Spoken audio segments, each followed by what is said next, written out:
Hello friends, আজকে আমি নিয়ে চলে এসেছি পাটিসাপটার রেসিপি। শীতকালেই যে পাটিসাপটার ভালো লাগবে, অন্য সময় ভালো লাগবে না তা কিন্তু না। একটু বৃষ্টি পড়লেও কিন্তু পাটিসাপটা খেতে খুব ভালোই লাগে। তাই আমি এই দুদিন আগে যে বৃষ্টি হলো তখন আমি পাটিসাপটা করে নিয়েছিলাম। তার জন্য আমি প্রথমেই নিয়ে নিয়েছি হচ্ছে 1 কাপ ময়দা, 1 কাপ হচ্ছে সুজি, 1 কাপের থেকে একটু কম সুজি, আর হচ্ছে 1/2 কাপ চালের গুঁড়ো, আর হচ্ছে পরিমাণ মতন একটু নুন দিয়েছি। নুন দিয়ে তারপরে হচ্ছে ব্যাটারটা কেমন পরিমাণ পাতলা থাকবে নুন দিয়ে 1/3 কাপ দিয়ে দিয়েছি চিনি। তারপরে শুকনো উপকরণটা আমি একটু নেড়ে নিয়েছি। তারপরে আমি দিয়েছি 1 কাপ দুধ। তারপরে যেমন যেমন দুধ লেগেছে তেমন তেমন আমি ব্যাটারটা গুলতে গুলতে দুধটা ব্যবহার করে নিয়েছি। ব্যাটারের ঘনত্বটা কিন্তু ঠিক এমন রাখতে হবে, না খুব পাতলা না খুব গাঢ়। দিয়ে আমি একটা ঢাকা দিয়ে একটা সাইডে রেখে দিলাম। দিয়ে এবার আমি পুরটা তৈরি করে নেব। তার জন্য নারকেল করে নিয়েছি। নারকেলে আমি এই 1.5 লিটার মতন দুধ দিয়েছি, আর পরিমাণ মতন চিনি দিয়েছি, আর খেজুরের গুড় যখন এখনও আছে ওই জন্য খেজুরের গুড় দিয়ে দিয়েছি পরিমাণ মতন। দিয়ে ভালো করে ওটা হাত দিয়ে চটকাতে হবে, কিন্তু হাত দিয়ে চটকালে খুব ভালো স্মুথ হয়। দিয়ে তারপরে আমি গ্যাসটা ধরিয়ে দিয়ে আমি পুরটা করে নিচ্ছি। আর দুধটা কিন্তু একটু বেশি করে দিলে ক্ষীর হয়। আর পরে আমি কী করেছি, আবার খানিকটা আমি গুঁড়ো দুধ দিয়ে দিয়েছি। দিয়ে ভালো করে আমি পুরটা করে নিয়েছি। আর খুব শক্ত করলে হবে না, পুরটা একটু নরম নরমই রাখতে হবে, তা যাতে পাটিসাপটাই করি বা যে কোনো পিঠেই করি না কেন পুরটা ভরতে তাতে সুবিধা হবে।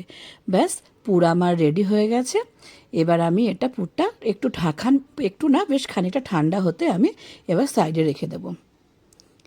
এবারে আমি নিয়ে নিয়েছি একটুখানি সাদা তেল, আর একটা নিয়েছি বেগুনের বোটা। সবার কাছে তো আর সব রকম কিছু থাকে না, আমার কাছে সেরকম নেই।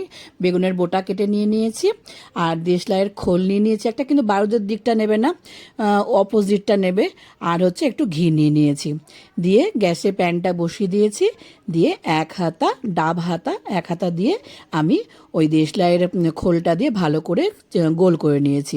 গোল করে নিয়ে বেশ খানিকটা পুর দিয়ে আমি যে রুটিটা করে নিয়েছি সেই রুটিটার ওপরে বসিয়ে দিয়েছি।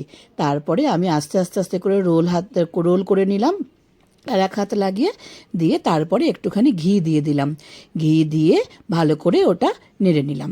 নেড়ে নিয়ে এপিট ওপিট করে নেড়ে নিয়ে তুলে নিলাম। বাকি পাটিসাপটাগুলোও আমি ঠিক একইভাবে করে নিয়েছি। প্রথমটা আমি একটা করেছিলাম যে ঠিকঠাকভাবে উঠছে কিনা দেখার জন্য। তারপরে আমি বাকিগুলো সবে যে পরপর করে নিয়ে একসঙ্গে ঘি দিয়ে দিয়ে ভালো করে ভেজে নিয়েছি। একটা একটা করে আর করিনি, এই একটা করে করেছি, করে সাইডে রেখেছি শাকার জন্য। আবার আমি একটুখানি ঘি দিয়ে করে আমি ভালো করে করে নিয়েছি।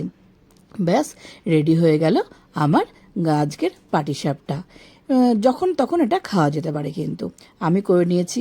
আর পুর খানিকটা আছে, আমি এরপরে একদিন দুধ পুলি করব, কারণ এবার তো শীত বেশি পড়লই না, গরমই তো বেশি। সেই জন্য আমি আর একবারে পাটিসাপটা এই দুধ পুলি করব, সেটাও তোমাদের সঙ্গে শেয়ার করব। তাহলে আজকের মতন এটুকুই।